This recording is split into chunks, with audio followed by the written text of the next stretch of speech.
Looks like the parties are ready. We're here in the matter of McClure versus Corteva Agriscience, and I believe Mr. Gomez is going to argue. Is that correct? Thank you.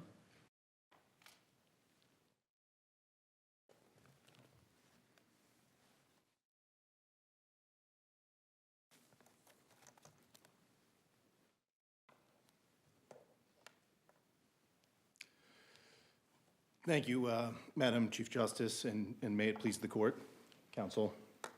My name is Daniel Gomez, and I'm here today representing Corteva Agriscience, the applicant for further review in this case. This court recently decided the case of Feedback v. Swift Pork, which set forth important and clear standards for summary judgment cases in employment discrimination matters under ICRA. Among these standards were the adoption of the honest belief rule and standards for the consideration of comparator evidence. This court explained that part of the purpose of these standards was to prevent courts from acting as super personnel or super HR departments that would sit over and second guess the legitimate business decisions made by companies.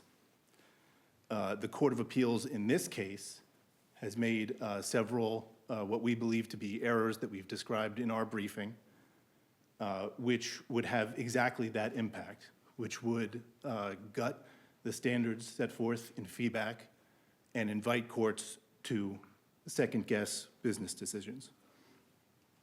Taking those in order, two of the errors that we identify relate to the honest belief rule. As this court is aware, in Feedback, the court adopted a modified McDonnell-Douglas burden-shifting framework whereby the plaintiff had to establish a prima facie case of discrimination. Then the employer had the burden of putting forward a legitimate, non-discriminatory reason for the adverse employment action. And then finally, the plaintiff had the burden of establishing that that reason was a pretext or was that discriminatory animus was a motivating factor in the decision. In Feedback, this court found that that last step of the process should be governed by the honest belief rule.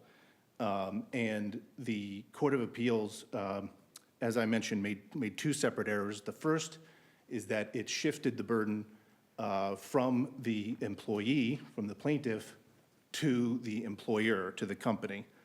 And the second error was that it added a reasonability prong, a subjective test to what Feedback established as an objective test.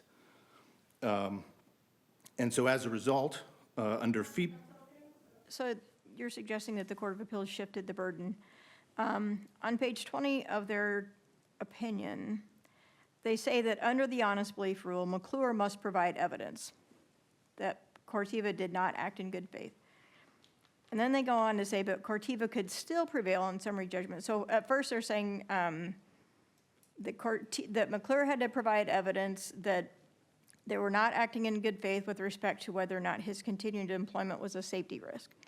And then they go on to say, but Corteva could still prevail on summary judgment despite those factual disputes if it could demonstrate the absence of a similar dispute with respect to management. And I think that, so I don't necessarily read that as shifting the burden. Can you explain to me how it is that they shifted that burden?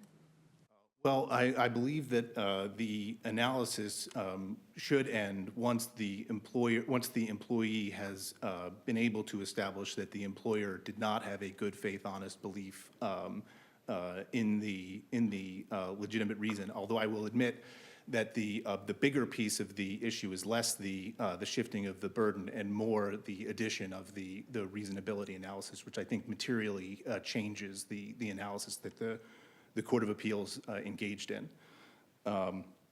And in particular, I would note that the honest belief rule in Feedback was adopted off of an Eighth Circuit case called Polchinski versus Trinity Structural Towers. And under that case, it specifically considered reasonability prong and declined to adopt it.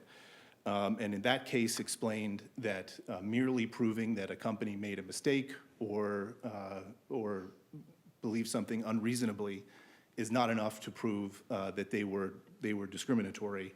And I don't believe that applying that test, I don't believe that plaintiff has established that here.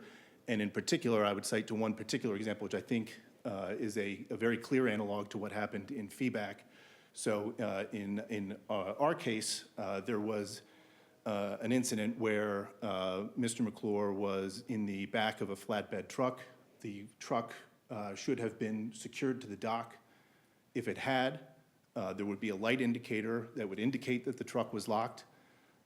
And because the truck was not locked, it drove away with Mr. McClure in the back of the truck. It's a clear-cut safety violation. And what the Court of Appeals, and the reason what the Court of Appeals found in its decision was that Corteva conducted an investigation. And the reason I emphasize that is because that is very similar to feedback, which involved a text message that was sent from the employee to the manager. There was an investigation that was conducted in that case. And just as there was an investigation conducted in this case, as the Court of Appeals found, there were multiple witnesses who indicated that the indicator light, that did not back up plaintiff's version of events. He claims that the indicator light was malfunctioning. These witnesses do not agree with that. That's something that the Court of Appeals found in its opinion. Because I think I know our cases pretty well. So let me try and get to where I'm coming from on this case, and I want you to confirm if I'm misunderstanding. All right, April 2, 2020, there's this incident with the trailer that you talked about. He's given a final safety warning, is that right? In other words, you mess up again, you're gone. Is that correct? Then on June 29th, he backs up the forklift into another fellow's forklift, and he loses his job. Is that essentially right? Is that essentially, okay. And then he comes back and says, well, the other forklift driver didn't lose their job. Well, okay, and you're saying different situation, obviously didn't have a final safety warning.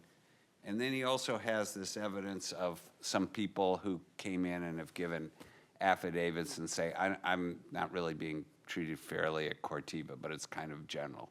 Is that kind of the state of the record? Yes, Your Honor, I think that's fair. And so the question we can evaluate, I mean, I think plaintiff's counsel is going to disagree. If that's the question we can evaluate is that enough to get you to the jury on an age or disability discrimination case? Summary, and I would argue that summary is very, very similar to the case in feedback, where again there was an incident that occurred, and he tried to provide comparator evidence, and this court found that was not sufficient to overcome the motion for summary judgment. There was a table, there was a list of people who had been actually lost their jobs and their ages. It seems to me here I didn't even see that in this record. Correct. And in addition, in feedback, the plaintiff in that case had identified as to the two different types of comparator evidence, had identified far more employees, both in the first type of comparator evidence, meaning people who are outside of the protected class but were treated more fairly, but also in the second type with respect to people who were within the protected class but were also discriminated against.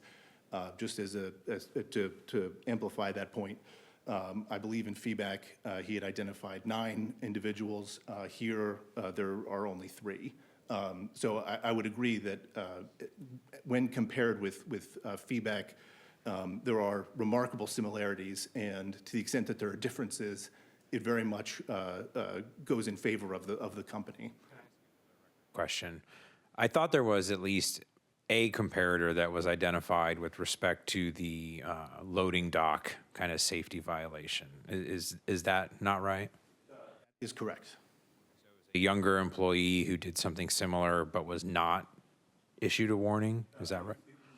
Employee, but it was an employee that the plaintiff claims was not, was younger, but there's actually no record evidence of that. It's just his surmise that the employee was younger. But that is generally correct, yes. Threshold issue, whether Mr. McClure was actually disabled? I mean, wasn't he working as a fireman or EMT on the side?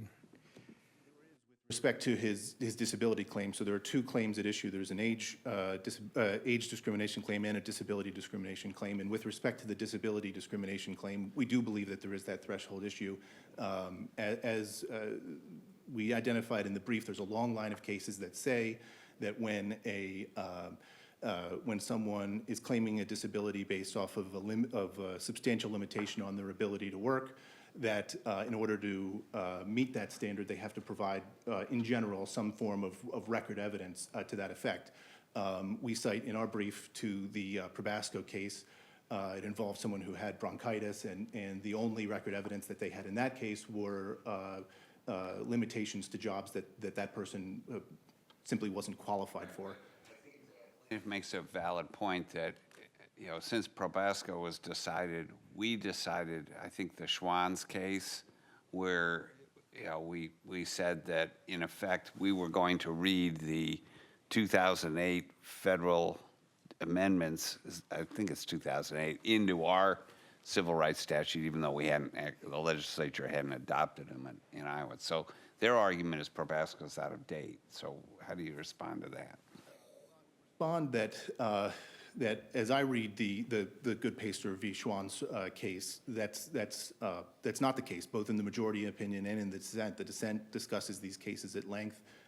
The majority also cites to, at least some of these cases, it cites to Probasco, it cites to Hollenrake in footnote 4. And the way that I would read footnote 4 and then the rest of the case as well is that there is the way I interpret it, Goodpaster set forth a sort of a three-tiered structure based off of a Drake Law Review article. The first tier being conditions that are per se substantial. The second category being conditions that are per se insubstantial, like migraines is the example that they give in that case. And then the third category would be something in between, like recovery from surgery. And the way I read footnote 4 in Goodpaster is that, and the rest of the case is that it cites to a number of cases that specifically discuss multiple sclerosis, which is the condition that was at issue in that case, and it finds that multiple sclerosis belongs to that first category of conditions that are essentially disabilities or substantial per se. And there, in this case, the condition at issue is recovery from heart attacks. There is no such lengthy, as far as we can find anyway, history of court decisions saying that constitutes a disability. And in fact, the Court of Appeal. The plaintiff here argues that there's at least a fact issue on that question, right? Because you couldn't work consecutive nights. And that did seem to be a big deal to your client in terms of scheduling. Why isn't there a fact issue on that? I believe that it would be the plaintiff's burden to establish by record evidence that he had a limitation, and the only record evidence in this case is that he was working in other forms of employment at a firehouse and on the motor speedway, both of which involved night shift work, at least on occasion. And so the only record evidence in this case is that he was not limited in his ability to work. I do believe that if he had put... Didn't your client, though, recognize it? I mean, I know that they had him go back a couple of times to the doctor. Didn't they recognize that he had that problem, and didn't they, in fact, not schedule him on consecutive nights? I would agree that we recognize that he had put forward this evidence. It was in a doctor's note. I don't think that the company would have had the ability to simply ignore that. I think we take him and we took him at his word, but that doesn't mean that we would need to do so, or that the court would need to do so after a record has been established on summary judgment. The analysis based solely on his ability to work in your job, the job for your client, or is it a broader analysis of employability? With respect to conditions of this kind, it would be a broader analysis, and he would be able to put forward record evidence, or a plaintiff would be able to put forward record evidence that they had like actual limitations on their ability to work. I can see that my time is almost completed, so. Back to the comment that when we were talking about the age discrimination and the comparators, did you say that there was an individual who had a similar incident with the trailer and did not get a warning? We just don't know how old he was? Or at least that his age is not in the record other than the plaintiff's surmise? Get a final warning, and the distinction that I would make there would be that he didn't have the safety record violation that the plaintiff had. We identified in our briefing over 30 separate occasions where the plaintiff we believe committed safety violations, several of which occurred before the new management even came into place, one of which involved discharging a firearm. We believe that provides enough of a distinction, especially as mediated through the feedback case, which indicated that comparators have to be held to a very exacting standard. The conditions have to be nearly identical, and while the violation doesn't have to be the same, it has to be of comparable seriousness. And given plaintiff's history, we would submit that it's not of comparable seriousness.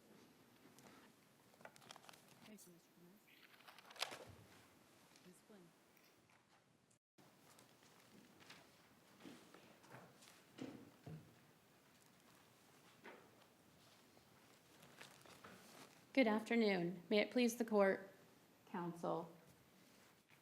We are here today on appeal of the district court's grant of summary judgment and then reversal and remand in part by the Court of Appeals and then grant of further review.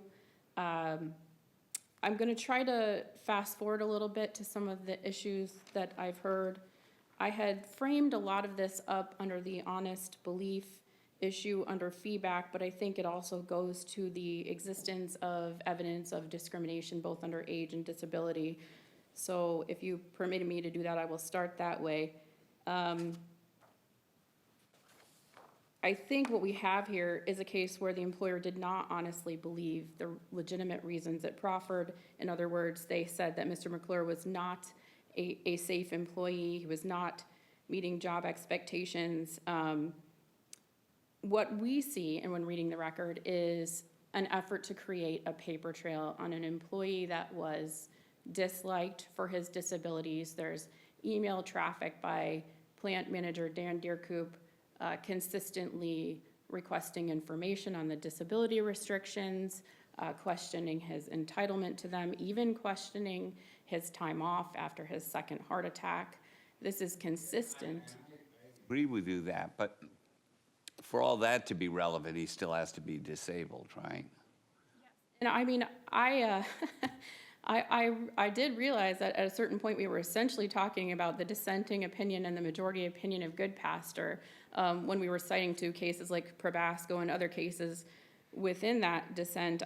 I think that what the defendant is arguing for when they're arguing that Jeff McClure was not disabled after 2 heart attacks and after Corteva accommodating his disability, is that they're arguing for a major sea change in Iowa law and for this court to adopt pre-ADAAA amendments, pre-2008 case law. Even, I mean, I'm looking at the revised federal law. I mean, he still has to have problems performing a major life activity, and you're saying the major life activity is working. And I would say not being able to work 2 consecutive night shifts, that's a thing a lot of people would probably not be able to do. That's a pretty low threshold if that's all it takes to become disabled. Under Goodpaster, what we're actually arguing for is a lower threshold in the context of civil rights because, you know, under Goodpaster, we're not trying to make the disability inquiry the main focus of these cases, and you can start going down rabbit holes and talking about A rabbit hole, let's just look at the language of the statute. Substantially limits one or more major life activities. So the major life activity is working. The substantial limit is not being able to work 2 consecutive night shifts. That seems to me that excludes you from a pretty narrow category of jobs. Precluded the plaintiff from his main job. And I think one of the problems, if you don't call it a disability, is say, for example, that it's not a disability and Jeff had needed an accommodation at work for not being able to work prolonged night shifts anymore. And similarly, Jeff Wynn, who was also an employee who was similarly situated in the sense that he had diabetes and also required to not work the night shift. If we don't hold that these 2 heart attacks and associated restrictions are disabilities, then is he even entitled to an accommodation? And so you start getting into a pretty slippery slope about which conditions are going to be good enough to be disabilities. At a policy question, if the statute says substantially limit and the regulations seem to indicate that it has to be with respect to working, kind of the inability to work a broad category of jobs, essentially your employment's limited. Our legislature could amend the statute. They could seek to amend the regulations, just like the federal government did, but they didn't. So why should we just essentially amend it for them because we think it's good policy? View it to be doing that, to say that he is disabled from the standpoint of good pastor and talking about the fact that the Iowa Civil Rights Act is supposed to be broadly construed to effectuate its purposes. I mean, I'm pretty familiar with the federal case law prior to the change in the statute. I mean, wouldn't you agree that under federal case law, this would not be considered a disability prior to the statutory amendments? I think I would have to agree with that under like Toyota and Sutton, pre-80 AAA. You have a statute that overrules essentially an entire body of federal case law, and we don't make the same statutory change. Why wouldn't we just continue following the federal case law as it existed before the statutes were amended? I've misunderstood Justice Cady and his opinion in good pastor, but I thought he was saying that Iowa law was essentially, we do look to federal case law, but it was broad from the beginning. And so that, Iowa law did not need to incorporate through legislative amendments those, that broadening of disability. It had always been broad enough, and thereby we don't lose certain disabilities as rightful disabilities: cancer, multiple sclerosis, heart attacks. I hate to think of a world in which an employee would not be able to seek accommodations for a major heart attack and associated restrictions. I do understand the points, however. I do also want to talk about the discrimination and not only... Before you transition, did I hear correctly that your client had 30 violations, including discharge of a firearm? So I would love to answer that question. The defendant has posed these 30 violations, but what most of them are is data from Hyster forklift trackers that gave information on impacts to the forklift. However, we have offered an inside man declaration of Bob Swearingen, who drove the forklift for Corteva's experts, and he described how Corteva's management manipulated the expert testing because these forklift testers recording the impacts were inherently unreliable. So when we're talking about these 30 safety violations, we have to be really careful because the vast majority of them are based on this incredibly unreliable data. According. Gun. That was in 1993. Mr. McClure admits that happened. He admits he brought a gun to work. So this is essentially when the decision makers in this case were about 10 years old. He had been shot at work the night before. He brings his gun. It accidentally discharges. He has a discussion with his manager. The manager says, hey, look, when I was young in my employment, I made mistakes. They kind of go their separate ways on that. There's nothing other than like a write-up in the record, and it never comes back in any manner until this lawsuit. So from our standpoint, that's completely irrelevant, and we even filed a motion in limine because we got as far as filing motions in limine, and all the pretrial pleadings before this case was dismissed. I do want to talk about the... 1 second on the forklift data. I think it's kind of interesting. So the record indicates that your affidavits from people who work at Corteva shows that data is not accurate. Is that right? Does it also show that they were intentionally manipulating it to try to get people in trouble, or it's not reliable? I think there's a fact question on that because different forklifts had different sensitivities.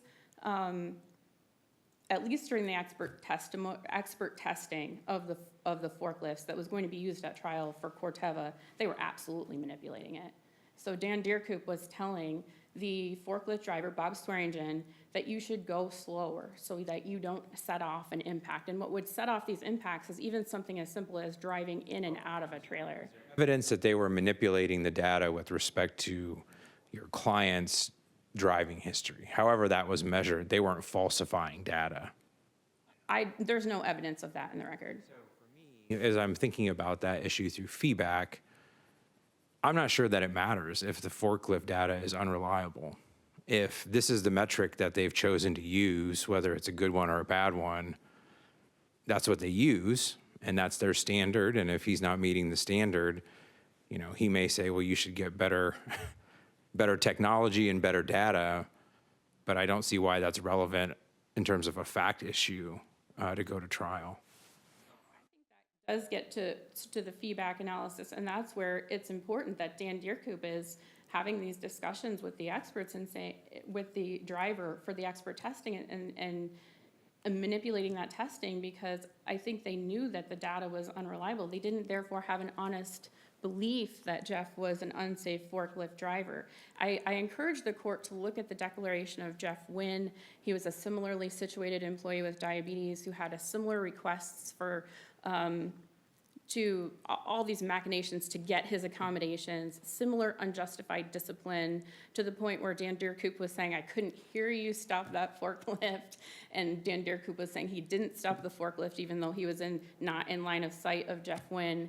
I would encourage you to read the deposition of Mike Ellis, because he was also an older employee who experienced flat out dishonest, unjustified discipline, in the sense that he's bringing evidence to the managers to show them that what they're writing him up for is not legitimate and they are ignoring it. Also, McKenna Graves, a disabled employee who had similar requests and re-requests in order to get her accommodation for narcolepsy, and also unjustified discipline. I see that I'm perhaps out of time here, but I encourage you to look at all that evidence as well as the comparator evidence. Oh, okay. All right, good. Warning.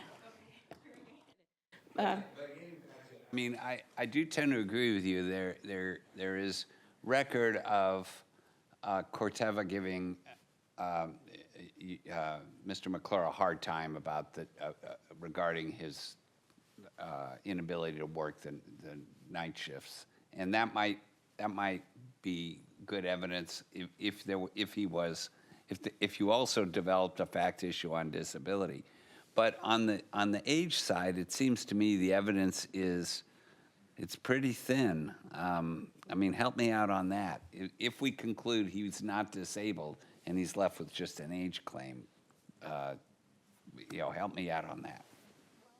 Looking at some of the same comparators, Jeff Wynn, Mike Ellis wasn't disabled, and he had some of this same unjustified discipline. And you're looking at some evidence that they were trying to get rid of all of Ron Donahue's, a prior manager's employees, older employees within the plant. And you see that when witnesses are asked, like witness Ron Witt, witness Mike Ellis, who is being targeted by these managers with unjustified discipline, it's the older employees, older and disabled. So we do have that evidence. Go ahead. And thinking about Wynn and Ellis and I think Swearingen maybe too, were any of them terminated?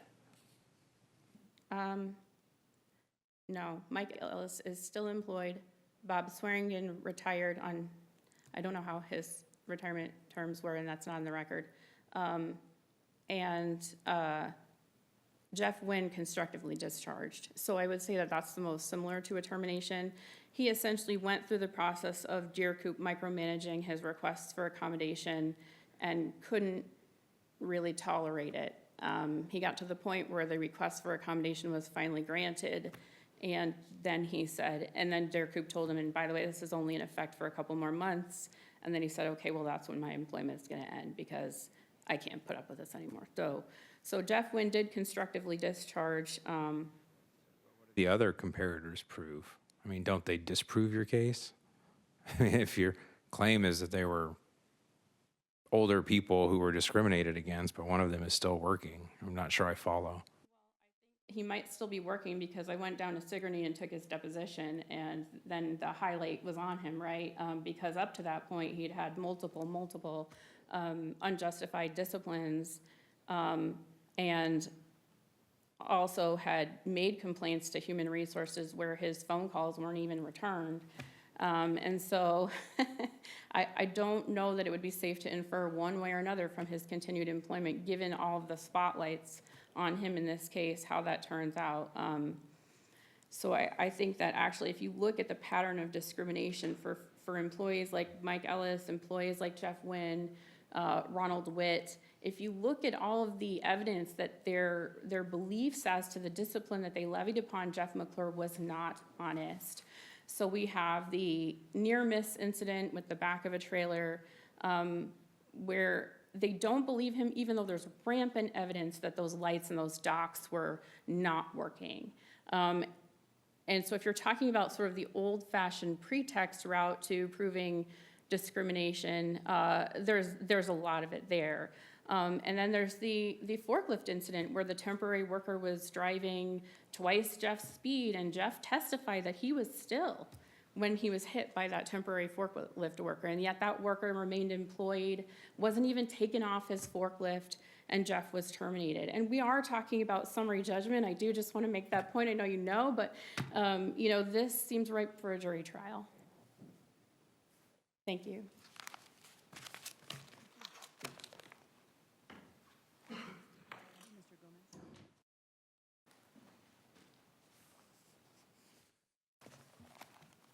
Thank you, Madam Chief Justice.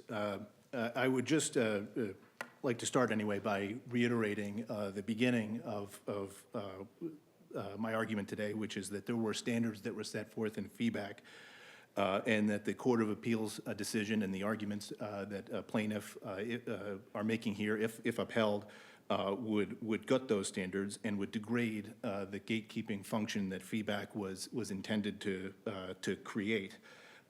In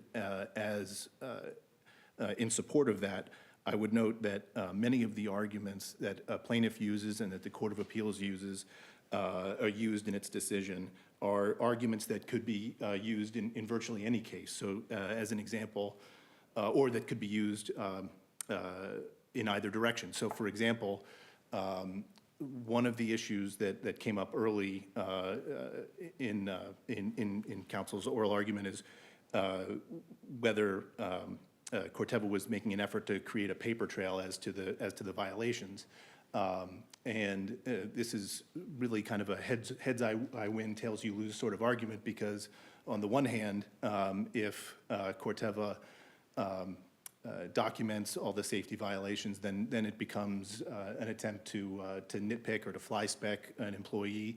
On the other hand, if they're terminated immediately after the first violation, then it becomes an instance where they're not giving an employee a chance. And these types of arguments are exactly what, as I read feedback, they were exactly what feedback was intended to prevent. In fact, they are, and there are other arguments that could be used in virtually any case. For example, the plaintiff in this case denies that many of the violations took place. That is the case in, I would assume, virtually any employment discrimination case. The employee would either deny them or deny their seriousness. And that's exactly what happened in feedback. In feedback, it involved a text message that was sent to the employee's boss, and he denied that the intent behind the text message. The Court of Appeals, in its decision, says, well, because Mr. McClure denies the various infractions that Corteva has documented, therefore they shouldn't be considered. And especially with respect to comparators, they shouldn't be considered, that history shouldn't be considered. Respectfully, that would virtually annihilate any. Plaintiff established that an employer's belief is not honest. I think that there are a couple of ways that could happen, and just looking to feedback as an example. So one of the issues that feedback raised with respect to comparators was that while many of the comparators were, as in this case, issuing sort of self-serving declarations saying that they believed that they had been discriminated against, there was no statistical analysis or expert analysis that would say that that was a statistically significant sample of the people within the protected class at the employer. So I think that would be one way that a plaintiff could clear the burden by, having expert testimony or by having statistical evidence. Or if there was some direct evidence that that supervisor, I forgot his name, had a discriminatory animus based on age. That would also be a way to overcome summary judgment. I would also point to the standard that was set in Polchinski, which is the Eighth Circuit case that FEBAC cited in adopting the honest belief rule, which stated that the honest belief rule could be overcome if the plaintiff was able to establish that the facts were so sparse or the conclusions by the employer were so implausible that by itself created a fact issue. So I believe not mere denials and not saying that the violations didn't happen, that's not enough. But if the facts were so sparse or the conclusions were so implausible, I believe that would also create a fact issue. Treatment be relevant? So in this case, if the other driver of the forklift was also on a final warning for safety violations and was younger, but was not terminated, maybe that would be evidence of differential or disparate treatment. Would, I believe that's exactly correct. So again, with respect to feedback, if the plaintiff was able to come forward with comparators that did meet the standard, that did meet the exacting requirements of feedback, then I believe that too would at least potentially create an issue of fact to survive a summary judgment. I can see that I'm finished with my time. Thank you. Corteva Agriscience is hereby submitted.